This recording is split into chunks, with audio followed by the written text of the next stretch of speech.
Pues ya tenía yo ganas de entrevistar a una de las 81 personas privilegiadas, y digo privilegiadas porque Miguel Ángel Jimeno, uno de los grandes profesores de la Universidad de Navarra, que no sigue a mucha gente y que es muy influencer, vamos a hablar de MAG, sigue a esta chica, sigue a Ainhoa Gurriz, que es una recién graduada en comunicación audiovisual, y yo tengo que empezar con esta pregunta, Ainhoa, ¿qué se siente a que te siga Miguel Ángel Jimeno después de tantos alumnos y alumnas, después de tantos años, y tú eres una privilegiada?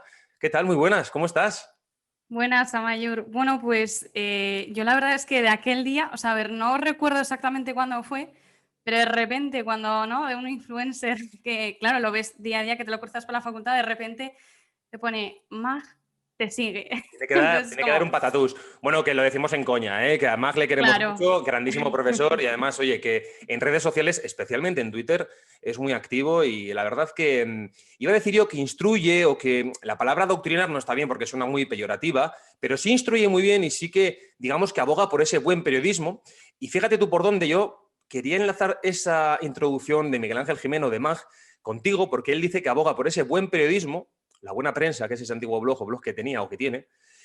Voy a quedar fatal porque digo que tenía o que tiene y no sé si lo sigue teniendo. Pero es creo que que lo sigue más o menos activo, pero sí, Ainhoa, sí. Ainhoa Gorriz es una recién graduada, es ya una fotoperiodista, no porque tenga el título, no porque esté graduada, sino porque también es una de las personas que aboga por el buen fotoperiodismo.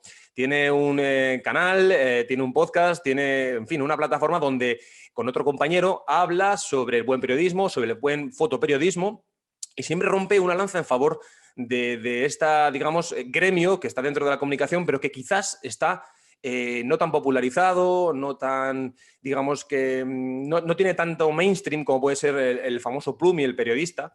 Y por eso, Ainhoa, queríamos pues tenerte hoy aquí porque es lo primero, bienvenida, porque joder, nos hace mucha ilusión, pero queríamos hablar contigo para que nos contases eso de abogar por el buen fotoperiodismo. No sé si es que no lo hay poco o se vende muy mal. Cuéntanos.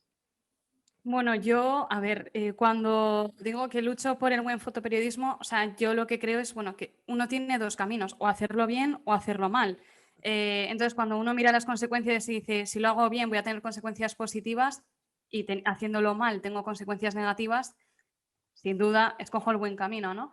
Pero aparte, yo creo que el legado ese de buen fotoperiodismo, analizando un poco, leyendo también y que me ha servido también de la comunidad tuitera, en redes y demás, he percibido que, aparte por la situación que lleva arrastrando, ¿no? Como dices, que igual esa profesión de segundas en el periodismo, también incluyo, y además lo dejo ahí en la biografía claro, es que lucho por un fotoperiodismo digno porque, en fin, pero bueno, sí que es cierto que pues, si algo está en nuestras manos poco a poco, ¿no? De manera humilde, que los nuevos jóvenes, además con las redes sociales y con las nuevas herramientas, que no Ya somos me estás abriendo pulpos, demasiados. ¿no? Sí, me estás abriendo demasiados melones ya. Digo, no tengo guión, Demasiados. no tengo guión ni escaleta, pero sí tenía una idea de lo que queríamos hablar. Pero fíjate, luchas por un fotoperiodismo digno. Es lo que tienes en la bio de Twitter. Sobre el. Vamos a ir a muchos puntos, pero sobre el podcast, sobre el proyecto que tienes del fotoperiodismo, que del podcast de Vision Z, me vas a decir ahora por qué tiene ese nombre, etcétera, etcétera, ¿no? Para que nos entendamos un poco todos. Pero ¿cómo nace, por ejemplo, esa iniciativa? Cuéntame un poquito, ¿cómo nace y por qué?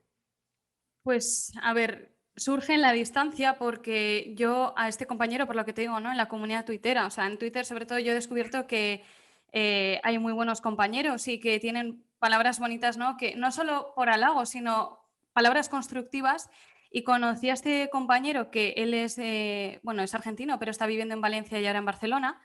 Y poco a poco, cuando íbamos intercambiando esos tweets, nos dábamos cuenta de que no bastaba solo una foto que encajara dentro de una noticia, simplemente como una sola, sino a construir como tal un relato. Y cuando nos preguntamos qué exigía ese relato, era bueno, que abarcara la estructura clásica, pero adaptada, ¿no? A nuestra visión de cómo vemos literalmente el mundo.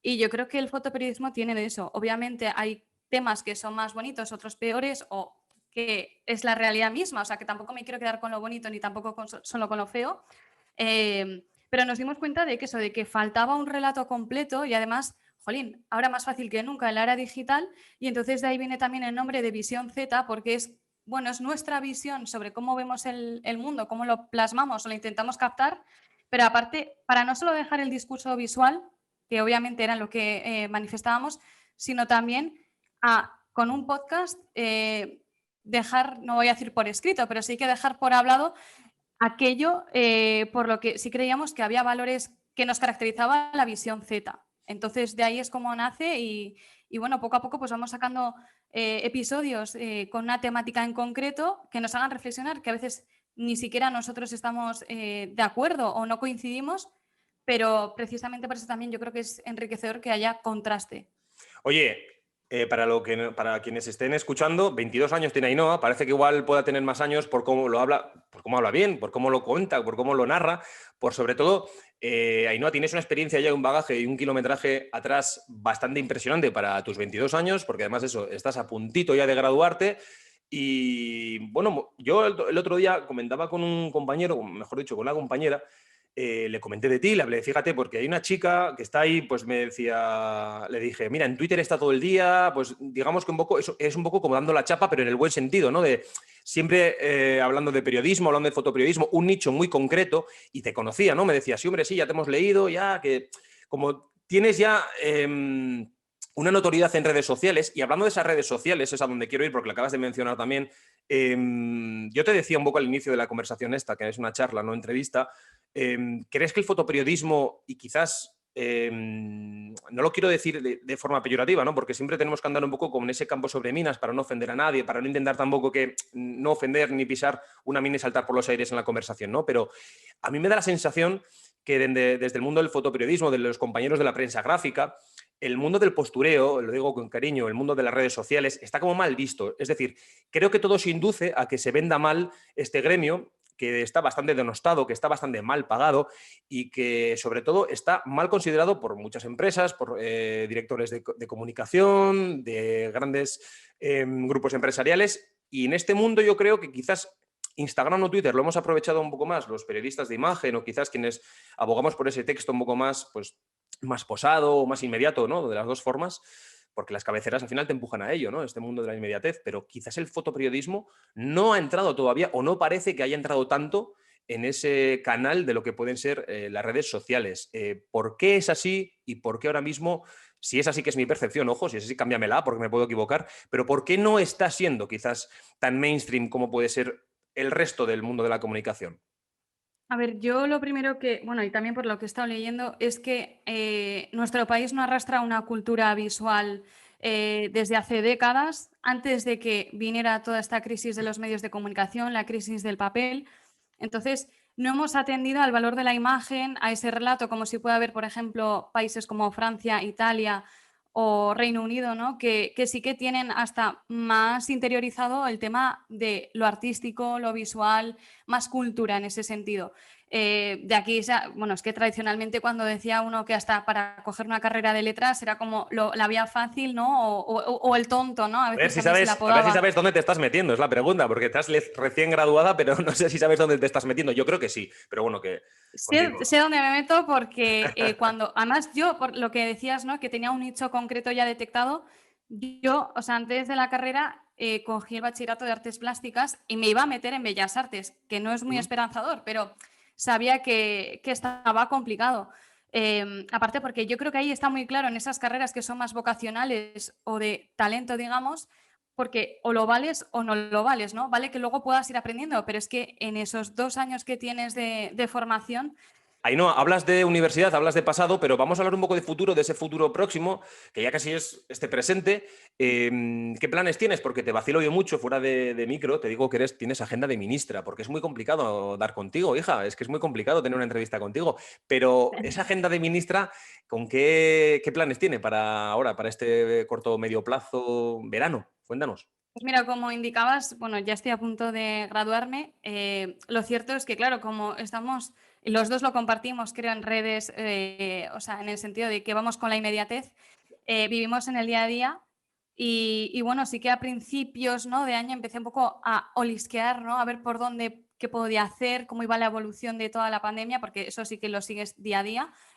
Y bueno, estos 15 días estoy aprovechando a estar más en calma, pero tampoco, porque como dices que tengo agenda de ministra, porque al final, si me han dado espacio y tiempo para terminar la carrera, enseguida yo soy muy de culo inquieto, que me llamo, y de empezar con una cosa, de también hacer visitillas a compañeros, porque este verano O sea, a diferencia de otros, me voy mucho más lejos de casa, pero bueno, me voy a Murcia, ya está confirmado. Te iba a preguntar eso, si se podía Y contar, ya lo has contado. Te vas a Murcia. sí, Precisamente, porque a mí está firmado y te ya iba a decir, está. me llamó la atención en su día, pero porque cuando alguien se gradúa, cuando alguien se licencia, con mi época, yo es que hace 10 años nos licenciábamos, ahora os graduáis. Bueno, básicamente es cuando alguien obtiene ya el título, ya ha aprobado todas las asignaturas y tiene todas las notas ya por fin aprobadas y deja de entrar en gestión académica de la UNAV, tiene, digamos que tiende siempre a mirar a las grandes ciudades, ¿no? Madrid, Barcelona, incluso irse fuera de España, pero tú te vas a Murcia. ¿Por qué te vas a Murcia concretamente? ¿Qué oferta te ha traído tanto y te ha dicho, hostia, hasta aquí, hasta Murcia me tengo que ir a tantos y tantos kilómetros de Pamplona? ¿Por qué, por ejemplo?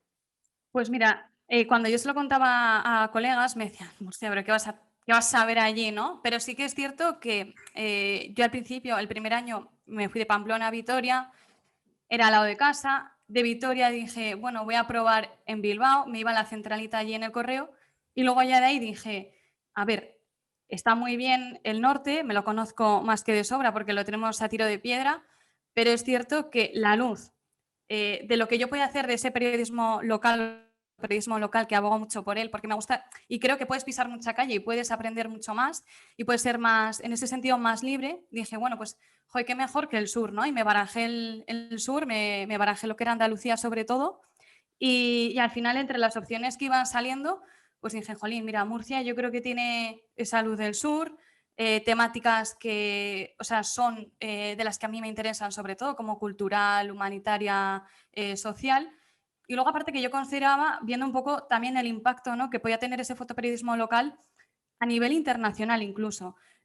Con esto me voy a explicar porque igual así no se entiende si alguien que me está escuchando no es del área del fotoperiodismo, pero es cierto que tanto Granada, ¿no?, como en el puerto de Motril, como en el puerto de Cartagena, últimamente han estado llegando bastantes pateras de la ruta del Mediterráneo central. Ujú. Aparte, bueno, por la crisis que tenían en el Mar Menor, entonces lo llevaban arrastrando. Creo que también, bueno, algo que sí que tengo que destacar es que la gente del sur es mucho más abierta que nosotros del norte.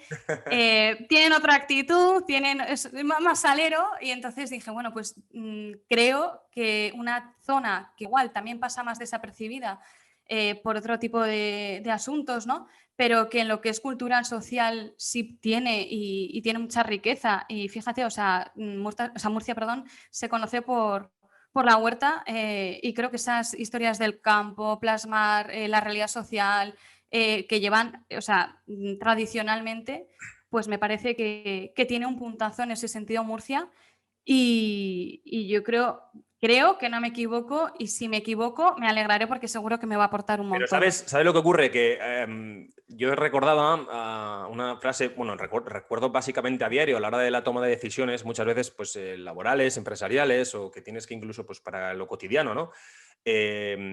Osasuna tenía hace unos pocos años un entrenador mítico, Enrique Martín Monreal, que ascendió el equipo, lo mantuvo otros años, otras etapas, y decía Enrique Martín que él había tenido muchas ofertas en el mundo del fútbol y que siempre había dudado, ¿no? Pero que había una frase que a él le atrapaba y creo que nos viene bien al hilo de lo que estás contando, porque decía, mira, entre ir y no ir, siempre mejor ir. ¿Por qué? Porque te quedas con la experiencia.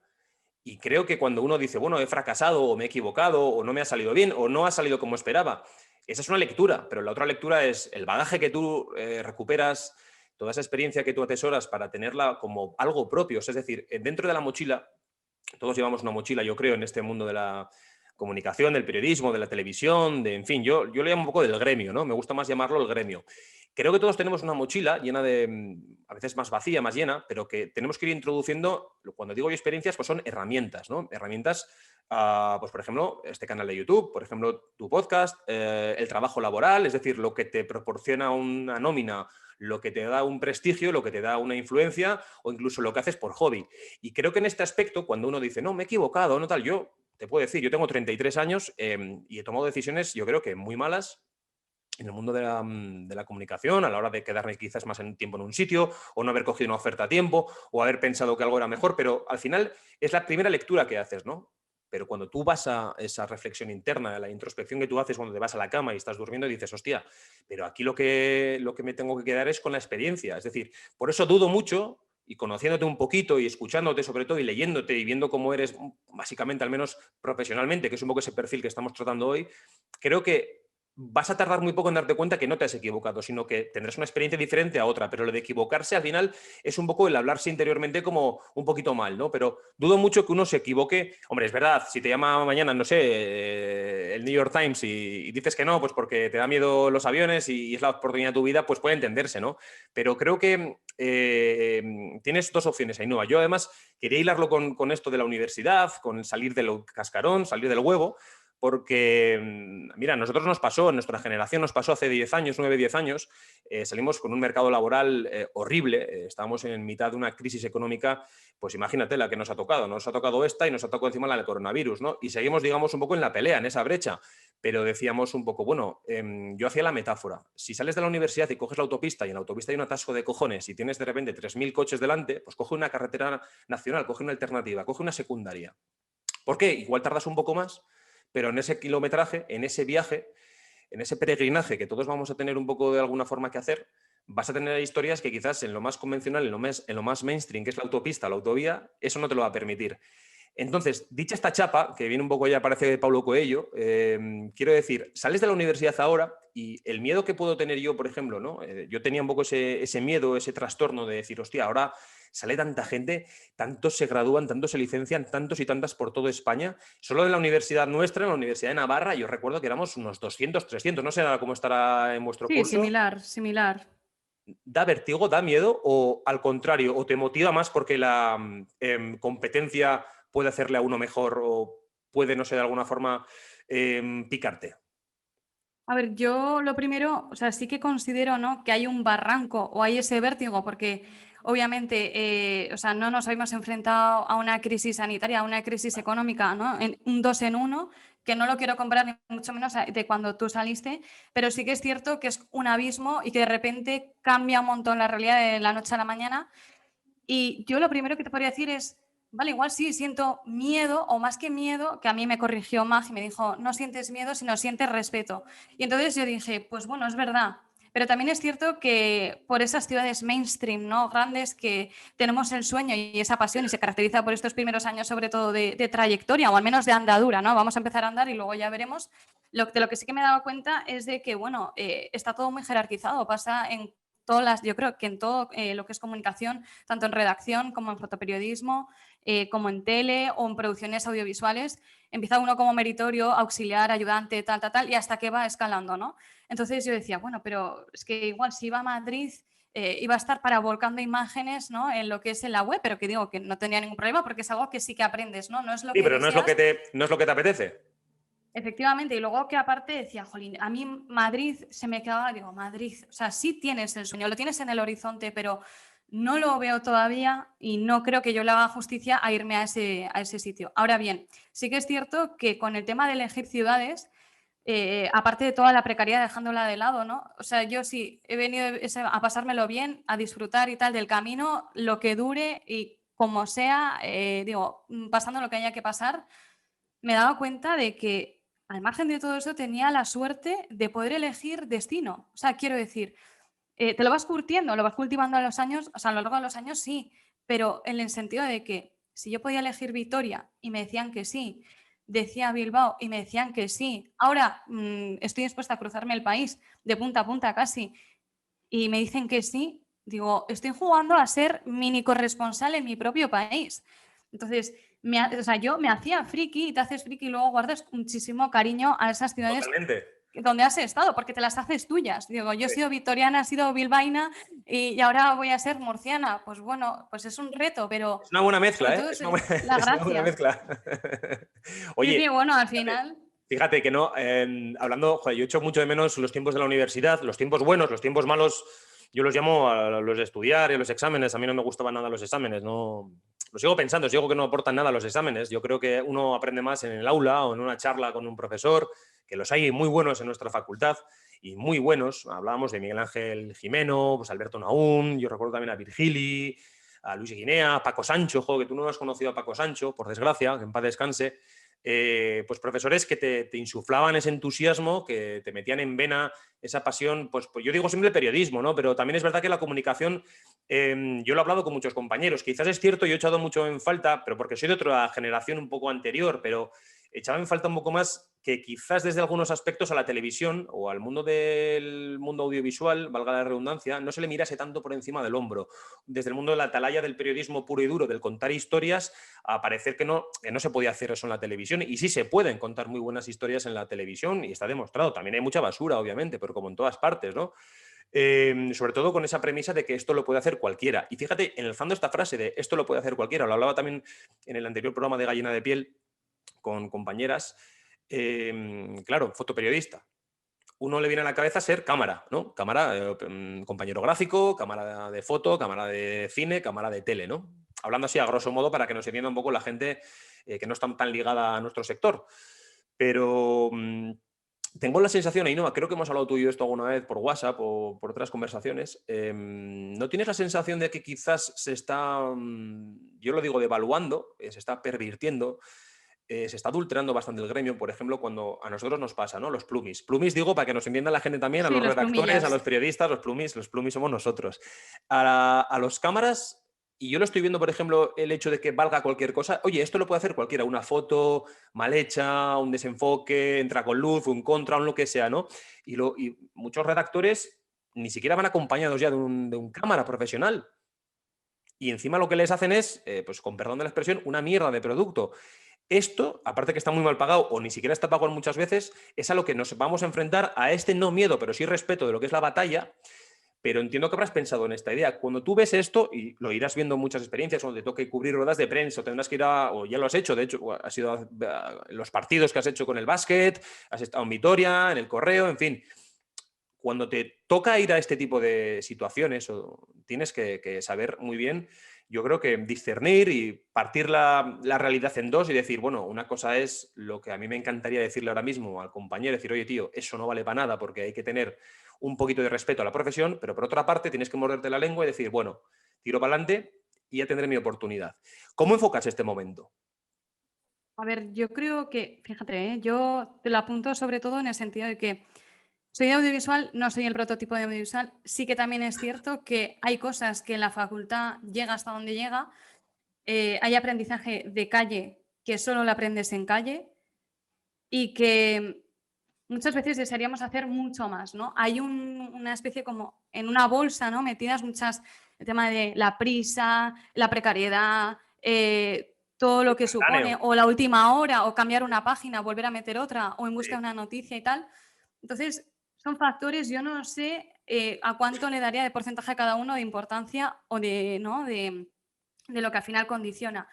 Pero sí que es cierto que ahora mismo, yo saliendo a la calle, claro, cuando te enfrentas a no ha habido esa noticia o no ha pasado como a veces se espera que tendría que pasar en redacción, ¿no? Además, en el momento de que algo que tiene el fotoperiodismo o también las cámaras de televisión es que tienes que documentar de lo que haya ahí, no te puedes inventar la realidad. Entonces, primero era como ser honesto contigo mismo y yo creo que cualquier compañero también tendría que ser honesto y lo será, y es, no existe, luego no me lo voy a inventar, no puedo, tengo que documentar lo que hay. Esa es mi tarea y mi responsabilidad. Entonces, cuando estás ahí, juegas con, Es verdad, luego hay que perdona, mandar. es verdad, Ainhoa, perdona que te lo diga, pero es verdad que muchas veces, yo he escuchado esto en jefas de redacción y coordinadoras, incluso directoras de programas de televisión, me dicen, si no hay contenido lo generas.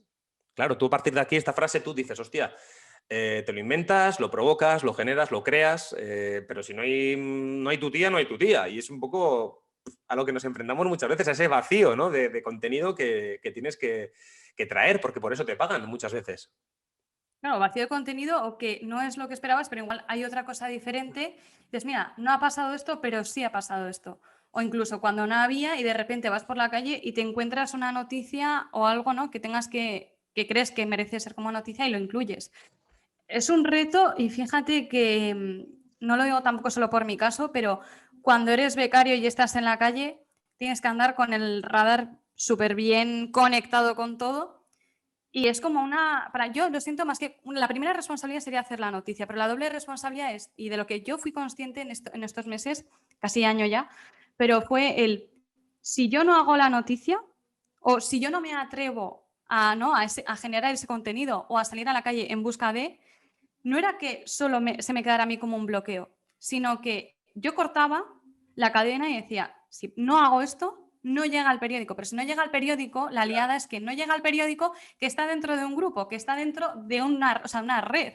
Entonces, eres consciente de que, vale, podemos ser el último eslabón y muchos libros apuntan que el fotoperiodismo es el último eslabón, pero como cortes el eslabón del fotoperiodismo, del fotoperiodista o del cámara de televisión, no hay imagen, no hay noticia, no hay noticia, no hay documento, no hay documento, no se puede hablar de ello, es como si no existiera. Es que por eso Esa es la mismo, gravedad y por es eso mismo, la Ainhoa, importancia. sí, por eso mismo me da la sensación, y yo te lo digo, ¿no? Ya llevo 10 años currando, legalmente quiero decir, ¿eh? O sea, vamos a decir legalmente currando, pero tengo esa sensación de que al fotoperiodista no se le tiene en cuenta, o tan en cuenta, no se le toma en serio o tan en serio, y sobre todo al fotoperiodista, al operador, al compañero de prensa gráfica, etcétera, se le tiene como de segunda. Y yo quiero romper un lance en favor de todos vosotros, porque no es un peloteo ni es tampoco algo divino. Yo, mira, me he recorrido el mundo con un cámara al lado a grabar programas de 60 minutos, pero que volvíamos con 15 horas de grabación, ¿no? Con los famosos recursos, con las famosas tomas, con contenido que luego no vale para nada.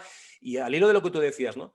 Puedes llegar a Kuala Lumpur, a Malasia, a 15.000 kilómetros de aquí, pensar que hay una fuente maravillosa que vas a tener para grabar y de repente no puedes hacerla porque no está y tienes que generar contenido o lo que sea, ¿no? O está lloviendo Improvisar, o tienes sí. que improvisar, sobre todo tienes que resolver, ¿no? Porque muchas veces decimos, los programas de televisión, los periódicos, los reportajes, muchas veces, claro, lo hacemos por consumo, lo hacemos para que se consuman, para que se vean, para que se disfruten, para que se degusten, pero realmente desde la sensación interna que tengo yo muchas veces es la de, es un programa de solucionar problemas, porque cada vez que te vas a una esquina tienes que estar constantemente tirando no de inventiva, para inventarte, y ojo, lo de inventiva no lo digo en plan de te inventas la realidad, sino de tener que estar enfocando nuevas perspectivas que no contabas en tu hoja de ruta principal y que tienes que hacerlo. Eso es una clave, fíjate, eso es una clave importante que quizás yo lo digo un poco con cariño de la universidad, ¿no? En una autoescuela te enseñan a probar el examen de conducir, no a conducir. Y con esto no quiero decir que en la universidad no te enseñen a ser periodista, no digo en la nuestra, en general, o a uno ser arquitecto, o a ser médico. Es decir, cuando uno se planta por primera vez con su coche sin el profesor de la autoescuela al lado y tiene que aparcar en batería por primera vez él solo y tiene detrás a 6 coches, pues es la primera experiencia vital, digamos, que va a tener con ese coche, con esa situación, ¿no? Esto pasa, yo creo que pasa lo mismo con nuestro gremio. Cuando uno tiene que enfocar o tiene que afrontar o se planta delante de un ordenador y tiene que escribir el primer reportaje, o en tu caso te tienes que irte, te vas un mes mañana al Zaire y tienes que hacer un reportaje fotográfico y también fotoperiodístico sobre la situación que te han mandado X, la responsabilidad que tienes, lo que decías, más allá de la cadena, que es un grupo empresarial y que es jerárquica, escalonada y que es piramidal, ¿no? Que va descendente. Tú la responsabilidad que tienes es decir, bueno, pero quien va a abrir la portada o quien va a tener la página 7 es la mía. Más allá del vértigo, a mí me da la sensación, Ainhoa, que eso a ti, ese riesgo, ese reto te pone más que darte miedo, ¿verdad? Hombre, sí, o sea, y desde luego que motiva. También es cierto que con la metáfora que seguías de la autoescuela, también yo creo que hay que mirarlo, o sea, a veces miramos mucho desde nuestro lado, pero yo entiendo que también desde la facultad o una autoescuela, cuando te enseña a conducir, te acompaña durante un tiempo concreto. Cuando tú ya has aprendido y se supone que ya tienes las aptitudes para conducir, ya estás ahí preparado, pero el que vas a conducir solo durante toda tu vida vas a ser tú. Luego yo creo que también pasa lo mismo en la facultad. La facultad te puede sembrar la pasión, el interés, el amor por este oficio, ¿no? A enseñarte por ir al menos Totalmente. o conducirte en el buen camino, pero luego la carrera o la facultad no me va a acompañar a mí toda mi vida. Es mi vida, o sea, no voy a decirlo con egoísmo, pero quiero decir, soy Puede yo, acompañarte, es mi Ainhoa, perdona, responsabilidad. pero puede acompañarte toda tu vida, fíjate, ¿eh? Te puede acompañar en lo que es lo moral, en lo ético, en la Hombre, eso deontología, desde luego. te va a ayudar. Y yo te lo digo muy cortito y sigue con una anécdota pequeña. Yo salí de la facultad, vine a Madrid a un programa de televisión bastante amarillista a trabajar porque no había otra cosa y además pagaban bastante bien. Pero fíjate, en mis primeros 2 días, en las 48 primeras horas, hubo un montón de muros que empezaron a caerse, pum, pum, pum, muros deontológicos, muros éticos, ¿no? A la hora de lo que nos habían enseñado, ¿no? De las famosas reglas de oro del periodismo, de la comunicación. Y a mí en 48 horas se me desmoronaron todas esas, no sé si has visto la película de Inside Out de Pixar, las famosas islas, empezaron a desmoronarse todas porque decía, pero bueno, pero esto está mal, pero esto no es así, pero esto no se puede hacer, ¿no? Y era la primera gran situación que decía, pero ¿cómo voy a poder yo? Y lo digo que se me entienda, y quien trabaja en la televisión lo sabe, engañar a un, no testigo, pero sí a una persona que me va a dar su testimonio, es decir, llevarla por aquí y por allá para conseguir un testimonio, es decir, no, hombre, el periodista tiene que, decía el otro día, uno tiene que engañar, si no engaña bien no es buen periodista. Bueno, a ver, lo de engañar, ¿no? Lo decimos siempre entre comillas, cursiva y demás. Pero ese primer muro, yo creo que nosotros lo hemos tenido en las grandes ciudades. La universidad, decías tú, ¿te acompaña o no te acompaña?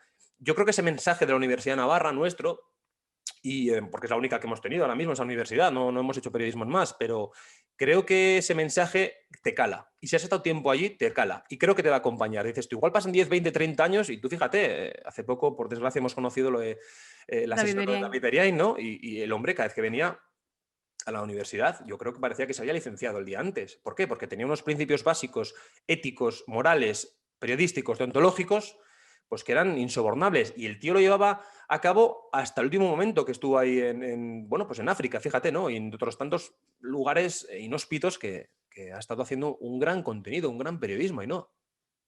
Claro, o sea, yo bueno, señalaba pues igual, o para que se entienda bien, en el sentido de que no puede haber un acompañamiento físico o no le podemos pedir, porque ya hemos estado 4 años en la carrera, decir, bueno, y ahora la universidad que me dé trabajo, que la universidad me dé, porque no es justo, o sea, Bravo, no es un trato justo en ese sentido. bravo. Pero en ese acompañamiento, vamos a decirlo, en lo moral, ¿no? En lo que sí caracteriza a FECOM, yo sí que considero que hay una huella. Y, por ejemplo, cuando estabas comentando este tema de o sea, ese acompañamiento, ¿no? Luego, cuando uno es profesional y continúa en la vida, se me venía a mí David Beriain. Cuando él volvía y contaba esa pasión, es esa pasión, al menos que yo también la he percibido, o sea, a través, por ejemplo, de profesores como Miguel Ángel Jimeno o de Javier Marrodán, que a mí Totalmente. especialmente sí me han marcado. Porque Total. hay mucha precariedad, está todo muy mal, pero al final, digo, la fotoperiodista o el periodista o el que quiere contar esas historias eres tú, pero en el sentido de, además, el otro día lo leí y decía, no se trata de hacer historias memorables o mainstream, ¿no? Como tú apuntabas, sino de, vale, o sea, tengo a la persona delante, pero es yo que puedo, y somos conscientes del poder que tiene la comunicación a modo de altavoz, voy a darle voz a ese que no tiene, o a ese que le acaba de pasar y que sin mí, o sea, esa historia no se podría haber contado de esa forma. Sí, igual sí, se habría contado, pero no de esa, que yo creo que es un poco a modo de guía el periodista o el fotógrafo, en el sentido de voy a estar delante de esa persona para escucharla y para visibilizar estas historias, porque si no, de verdad, o sea, con el tema sobre todo la imagen, puedes conocer, o sea, la historia la conoces, pero con el tema, por ejemplo, ahora de la Franja de Gaza, no nos habríamos hecho, o sea, conscientes tanto de la magnitud de lo que supone ver una imagen, de lo que te evoca, provoca, y de decir, lo he visto. O sea, y de haberte parado y decir, por un momento, quizás lo más valioso que puede tener una imagen que te atrapa, ¿no? Pero es que te atrape y decir, he desconectado de mi vida por unos momentos para al menos Que te conmocione. pensar en el otro. Mira, que te conmocione. Al hilo de esto, hace un año, poco más de un año, hace 14 meses, cuando comenzó la pandemia, yo recuerdo, bueno, la información era bastante nítida en lo que era el texto y los titulares, ¿no? Tantos fallecidos, tantos contagiados, tantos brotes, en fin, ¿no? Y empezamos a conocer todos un lenguaje nuevo, como el cierre perimetral, toque de queda. Ahora de repente somos expertos en vacunas, pero a todos, yo creo, y lo decía John Sistiaga en Movistar, en Tabú, que precisamente tabú eran las fotografías de los recintos que albergaban cientos de ataúdes y de morgues improvisadas que no se mostraban, iba a decir no se encendían, no se mostraban a la sociedad, que no se enseñaban en su crudeza para reflexionar, para conmocionar y para hacerles ver que esto no era ningún juego ni ninguna tontería. Uno cuando ve ahora, por ejemplo, estas imágenes del centro de Madrid, de Malasaña, de Plaza 2 de Mayo, de Barcelona, de Sevilla, de Salamanca, la Plaza Mayor, las ve repletas de botellones y de jóvenes y de no tan jóvenes haciendo un poco el gilipollas, yo entiendo que a esta gente le ha faltado, y a todos nos ha faltado, quizás ver más imágenes, contemplar más la crudeza, o más, no, la crudeza no digo como algo cruel, sino la crudeza como algo real, de ver lo que es, punto, ¿no? De ver la imagen El relato luego cada uno se lo pone y la interpretación luego cada uno de los hechos la compone en su propia cabeza, ¿no? Pero esa crudeza de ver lo que era realmente, lo que estábamos viendo es lo que nos ha faltado. Para mí es más reflexión. Ojo, no es un reproche a los compañeros de prensa gráfica, que son quienes se juegan el tipo en Gaza, quienes en Burkina Faso se juegan la piel, o quienes se van a entrevistar a quien sea y se juegan la vida en sí. Pero sí que he hecho en falta eso, ¿no? De que quizás y por eso digo que a veces creo que estáis considerados, no lo creo, y lo digo de verdad, estáis considerados como profesionales de segunda, injustamente y mal pagados. Sin la imagen no vamos a ninguna parte. Es decir, que el relato existe, el contenido debe existir, pero esa imagen es tan poderosa, es el poder de la imagen que dicen siempre, ¿no? Sin la imagen no somos nada, no somos nadie.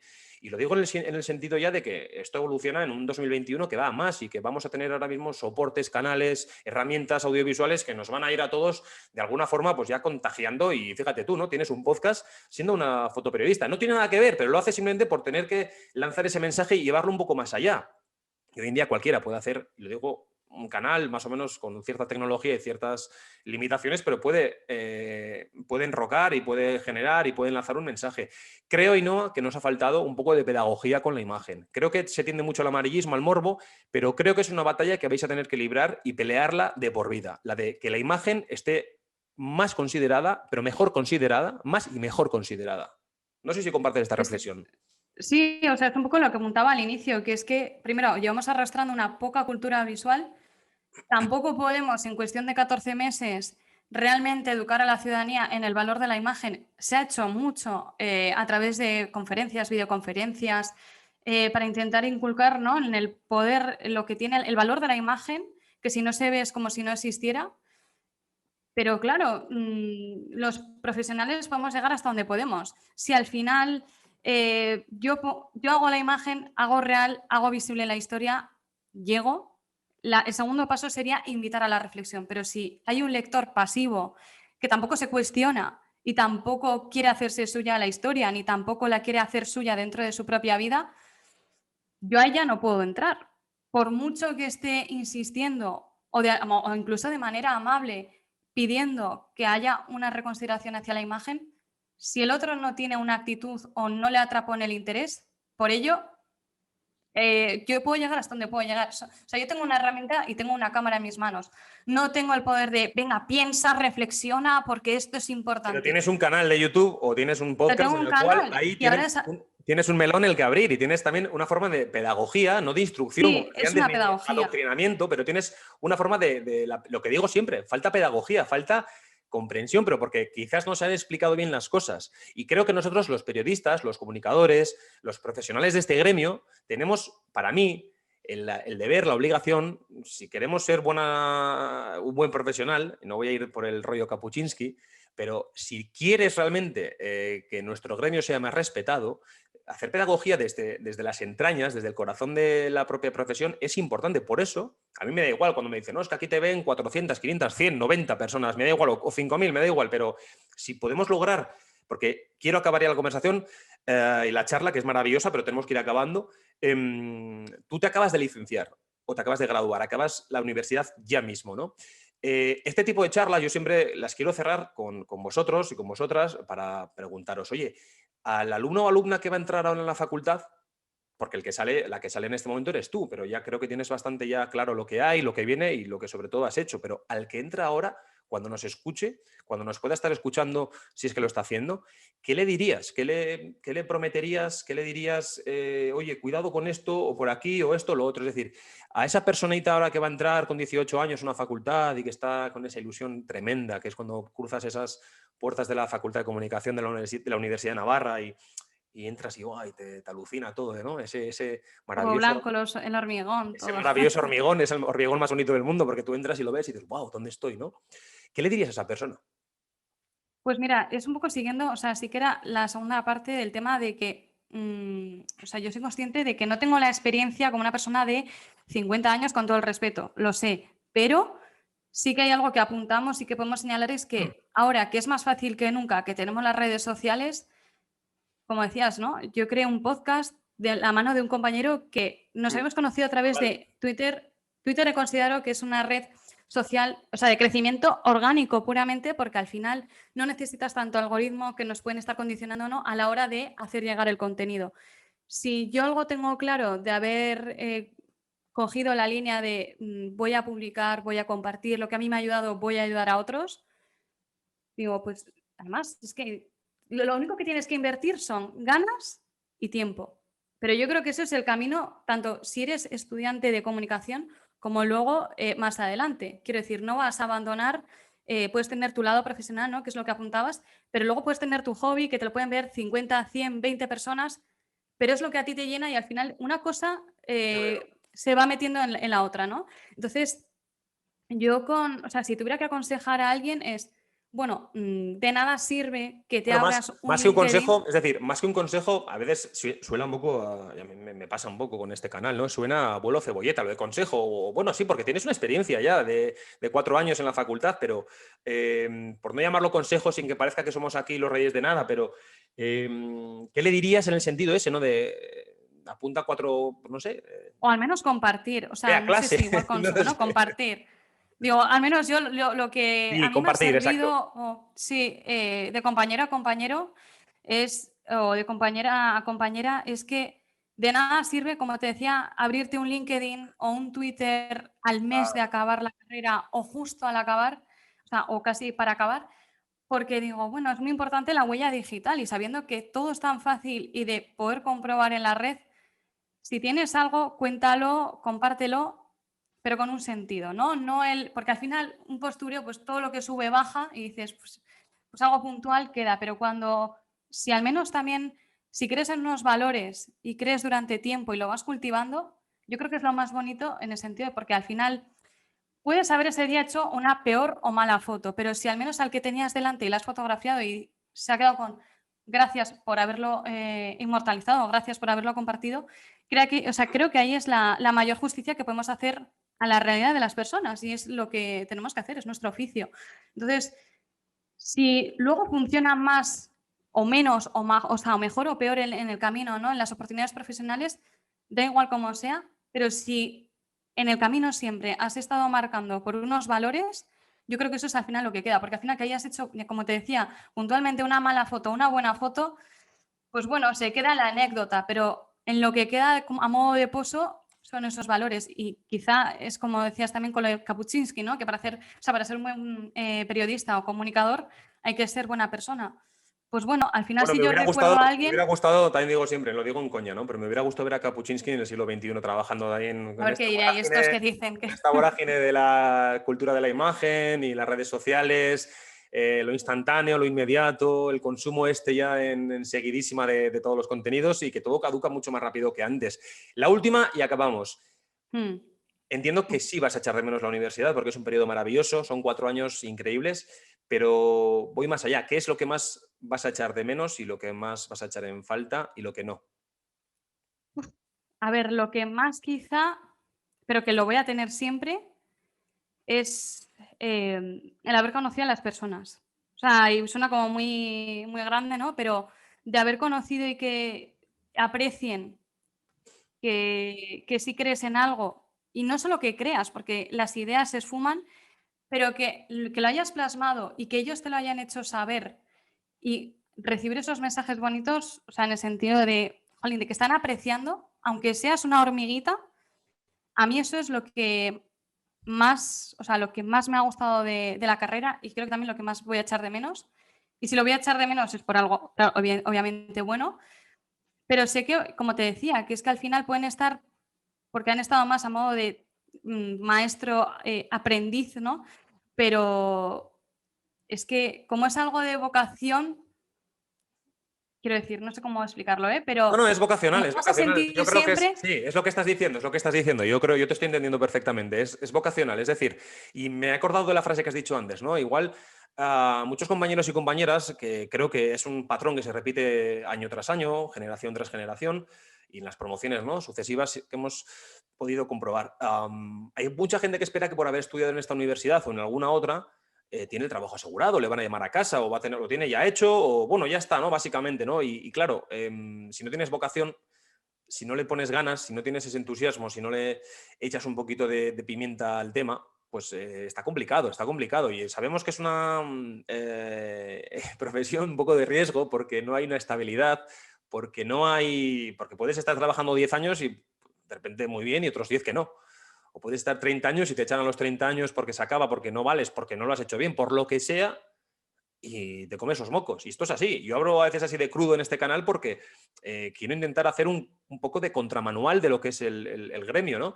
Y que es muy complicado, pero es tan apasionante. Mira, es tan bonito. Y decíamos el otro día, creo que hablamos el otro día tuyo por WhatsApp. Mira, a veces, igual le has pasado 11 meses malos. Porque puede ser que tengas 11 meses muy malos en el trabajo o, fíjate, 11 meses de 12, ¿no? Pero tienes uno tan bueno, oye, que merece la pena. Merece la pena. Laboralmente hablando, eclipsa todos los malos y te quedas con ese duodécimo mes y dices, pero qué profesión más maravillosa he elegido, ¿no? El levantarte de la cama y no pensar que tienes que ir a trabajar, que lo que haces es algo que te encanta.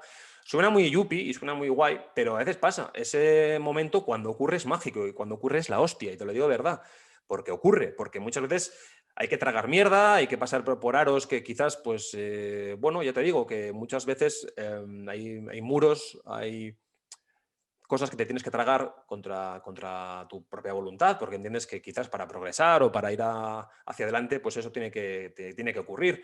Pero una vez que pasas esas fases, que tampoco son tantas y o no, hay gente que no las tiene, te lo digo de verdad. Igual ahí no, en tu caso no las puedes tener, no tienes por qué tenerlas. En mi caso sí, es una experiencia, pero cuando ocurre eso de levantarte de la cama y pensar, no tengo que ir a trabajar, sino que me encanta y no tienes esa sensación y encima te pagan por ello, bueno, eso es alucinante, ¿no? Yo creo que, fíjate, todos los que nos están escuchando, 22 años que tienes, hija, y parece que tienes como 10 más. Y no digo porque parezcas más vieja físicamente, al contrario, sino por la mentalidad, por cómo hablas, por cómo estructuras bien ese mensaje y porque creo que lo tienes muy claro. Tenemos que darte muchísimo las gracias por estar aquí hoy en nuestro programa. Creo que hay que seguirte de cerca porque tendremos pronto seguramente buenas noticias. Y no me refiero, decíamos el otro día, al éxito, lo que era el éxito, ¿no? Lo que era la fama, el éxito, la notoriedad. El éxito para mí quizás es levantarte de la cama y no pensar que tienes que ir a trabajar y que me pagan por ello, ¿no? Hablábamos quizás el éxito de el que se compra, pues eso, una mansión en la finca o en la Moraleja y cobra 20 millones de euros al año, pero bueno, quizás no es tan feliz. O sí, no lo sé, pero en nuestro caso, solo el hecho de trabajar en lo que nos guste y que nos paguen, yo creo que ese es el mayor éxito. Por eso creo que dentro de poco y dentro de no mucho tendremos buenas noticias tuyas. Y desde aquí yo pues me autoinvito a tu podcast porque espero que me invites algún día, porque ya ves tú que si no me invito, si no me autoinvito, a mí no me autoinvita nadie, o sea, esto es así un poco. Ainhoa, ha sido un placer tenerte aquí en Hablar por no callar. Joder, me encanta que las nuevas generaciones, pues en tu lugar tengas este mensaje tan bueno, tan estupendo, tan entusiasta y tan positivo, que te deseo lo mejor para lo que venga ahora y no miedo, sí respeto y a tope por ese reto porque es maravilloso. Pues sí, bueno, yo, o sea, poco más tengo que añadir, pero sí que es cierto que, a ver, es muy intenso, pero es muy gratificante.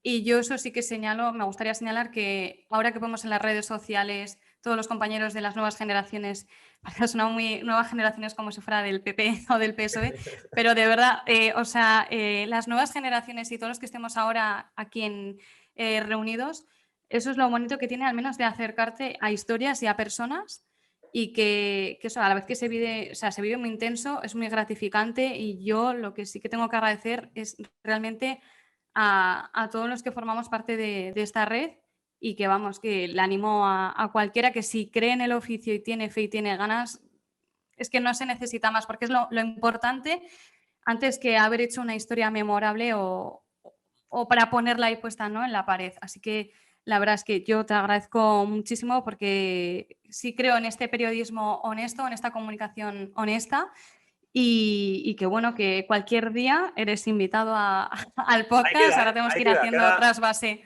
Queda grabado, Ainhoa.